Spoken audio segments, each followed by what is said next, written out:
Day, June 17, 2010. Man recalls close encounter at dusk as a youth near Macon. Year, 1956 or 1957. Season, summer. State, Georgia. County, Bibb County. Location details. The location is in Bibb County, less than a mile from the Jones County line. Nearest town, Macon, Georgia. Nearest road, Millerfield Road. Observed. I haven't told this too often, but this is exactly what happened. Macon, Georgia. I was 10 or 11 years old, 1956 to 1957. My house was on a main highway with some homes scattered behind it, then miles of woods. My friend and I had been at the creek in the woods behind my house, maybe 3/4 mile from my house. It was getting dark, summer, and we were heading home. I was almost home. House was 100 yards away. Not scared. Almost home. Never had heard of Bigfoot. There was a gully to our right with a trail in the shallow end of the gully we used as a path. I heard a loud clomping sound coming toward us on the other side of the gully, swishing through the small pines coming down the path toward us.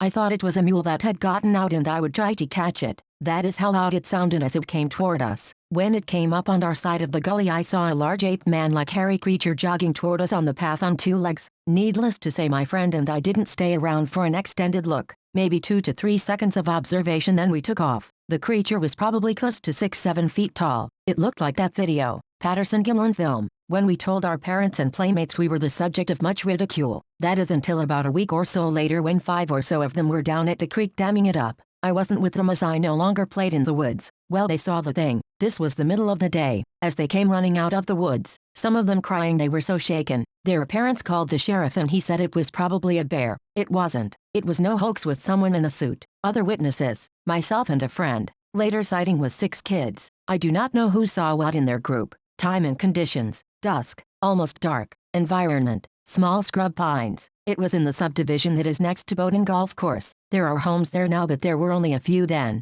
Follow-up investigation report by BFRO investigator Matt Pruitt. I spoke with the witness at length about his observation. The witness is a semi-retired owner of a financial services group in California. He holds a degree from the University of Georgia's Terry College of Business, and served in the United States Marine Corps. At the time of the encounter, the witness was around 10-11 years of age. There was a creek in a heavily wooded area behind the witness home that the local children would dam with rocks occasionally to make a swimming hole during hot summer days. On this particular day, the witness and his friend, now deceased, had been down at the creek for hours building a dam. They were walking the path back towards the witness house and were within about 100 yards of the home when they heard the distinct sounds of something large approaching them from the pine forest that surrounded them. As the witness recalls, there was no initial fear, as they were quite close to the house, and had never encountered anything dangerous or frightening there before. It was dusk, and as such was beginning to get dark. The sounds were described by the witness as heavy footfalls approaching at a slow trot, akin to the sounds of a horse or mule. This sound was accompanied by the sounds of movement through the pine trees. The witness' first thought was that they were hearing a mule or horse that had gotten loose from a neighboring property, so they stopped immediately along the path and waited for the approaching animal to come close to them so that they could identify it, and possibly catch it and return it to its owners. Emerging at a small gully approximately 50 feet away from the boys was a large,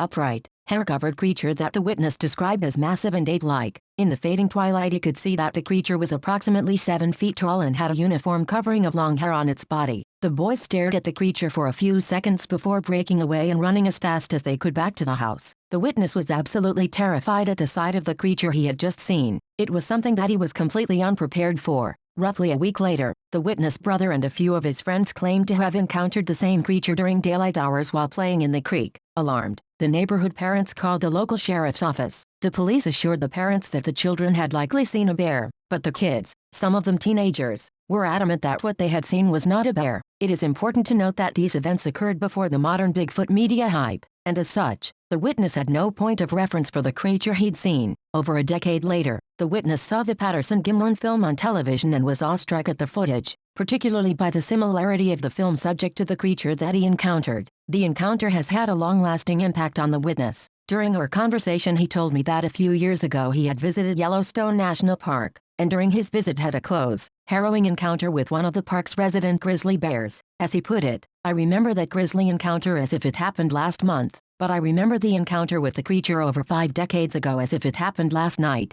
The immediate area has changed quite a bit since the mid-1950s, but the general area itself still holds a great deal of wildlife. The area is nestled between 2 national wildlife refuges, the Piedmont NWR and Bond Swamp NWR. Both of these refuges have yielded multiple Bigfoot reports. About BFRO investigator Matt Pruitt. Matt Pruitt grew up in the mountains of northeast Georgia and has been conducting active Sasquatch research for several years in various parts of the country. Matt has attended organized the following expeditions: North Carolina 2007, South Carolina 2007, North Carolina 2008, Georgia 2008 expedition organizer Washington Cascades, 2008 Washington Olympic Peninsula, 2008 Georgia 2009 expedition organizer Washington Cascades, 2009 Washington Olympic Peninsula, 2009 Oregon 2010 expedition organizer Washington Olympic Peninsula, 2010 Georgia 2010 expedition organizer, Oklahoma 2011 expedition organizer, North Georgia, 1,